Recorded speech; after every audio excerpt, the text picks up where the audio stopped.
नमस्कार दोस्तों, मैं हूं आपका फाइनेंशियल दोस्त। दोस्तों, आज के अपने इस वीडियो में हम आईसीआई के ऐसे फंड के बारे में बात करेंगे जिसने पिछले एक साल के अंदर 58% से ज़्यादा का रिटर्न दिया है।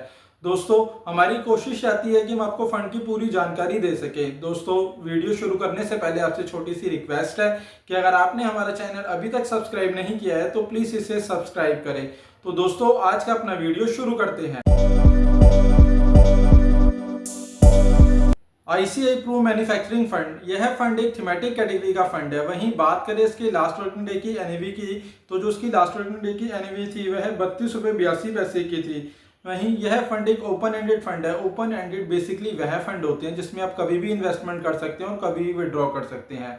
बात करें इस फंड के बेंचमार्क की, तो उसका benchmark Nifty India manufacturing total return index का रहने वाला है। वहीं बात करें इस फंड पे लगने वाले एग्जिट लोड की, तो यदि आप अपने पैसे को एक साल से पहले विड्रॉ करते हैं तो उस पर 1% का एग्जिट लोड लगेगा, और एक साल के बाद विड्रॉ करते हैं तो उस पर किसी प्रकार का कोई एग्जिट लोड नहीं है।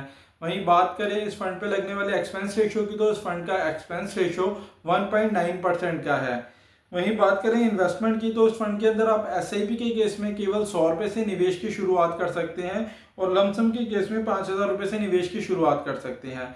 यह फंड 2018 को लॉन्च हुआ था, और इस फंड का अभी तक का जो एसेट अंडर मैनेजमेंट है वह 3882 करोड़ रुपए का है।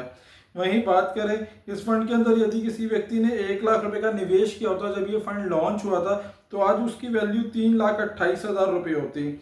वहीं अगर आप इसका एसआईपी का भी सालाना का रिटर्न देखेंगे तो उसने 32% से ज़्यादा का ही सालाना का रिटर्न दिया है। वहीं बात करें इस फंड के पास्ट रिटर्न के बारे में, तो इस फंड ने पिछले एक साल के अंदर लमसम के केस में 58% से ज़्यादा का रिटर्न दिया है। वहीं 2 सालों के अंदर 38% से ज़्यादा का रिटर्न दिया है। 3 सालों में 27% से ज़्यादा का रिटर्न दिया है, और 5 सालों में 24% से ज़्यादा का रिटर्न दिया है। वहीं अगर हम इसका कंपैरिजन कैटेगरी वाइज रिटर्न से करते हैं, तो इसने पिछले एक साल के अंदर 37% से ज़्यादा का रिटर्न दिया है। 2 सालों में 24% से ज़्यादा का रिटर्न दिया है। 3 सालों में 16% से ज़्यादा का रिटर्न दिया है, और 5 सालों में 17% से ज़्यादा का रिटर्न दिया है।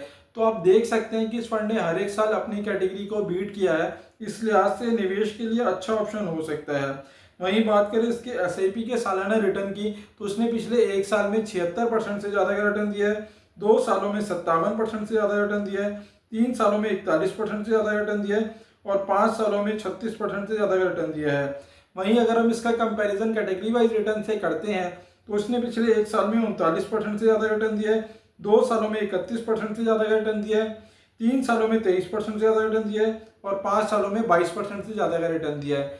तो आप देख सकते हैं कि इस फंड ने चाहे एसआईपी हो या लमसम, दोनों ही इसके अंदर इसने अपनी कैटेगरी को बीट किया है। इस लिहाज से निवेश के लिए अच्छा ऑप्शन हो सकता है जिनका भी नजरिया कम से कम 5 से 7 साल का है, और वह थीमेटिक फंड के रिस्क को समझते हैं। बात करें फंड मैनेजर की, तो यह फंड 2 फंड मैनेजर के द्वारा मैनेज किए जाते हैं। पहले है मिस्टर अनीश, और दूसरे हैं मिस्टर ललित कुमार के द्वारा फंड मैनेज किया जाता है।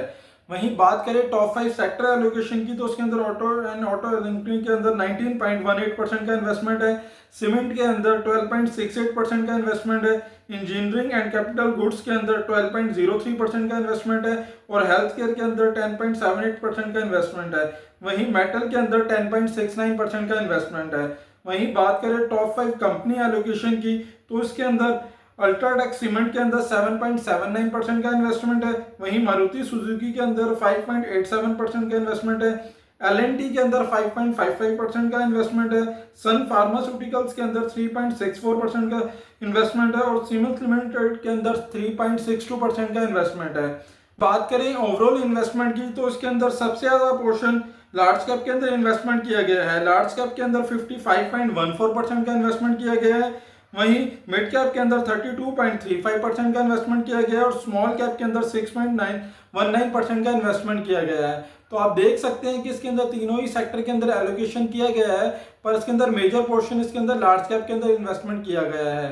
वहीं दोस्तों, इस फंड के अंदर अगर आप इन्वेस्टमेंट की सोच रहे हैं तो एक बार अपने फाइनेंशियल एडवाइजर से सलाह जरूर ले लें, और आपका नजरिया कम से कम 7 साल का हो तो ही आप इस फंड के अंदर निवेश की सोचें, क्योंकि यह एक थीमेटिक कैटेगरी का फंड है, तो उसके अंदर हाई रिस्क और हाई रिटर्न की पॉलिसी काम करती है।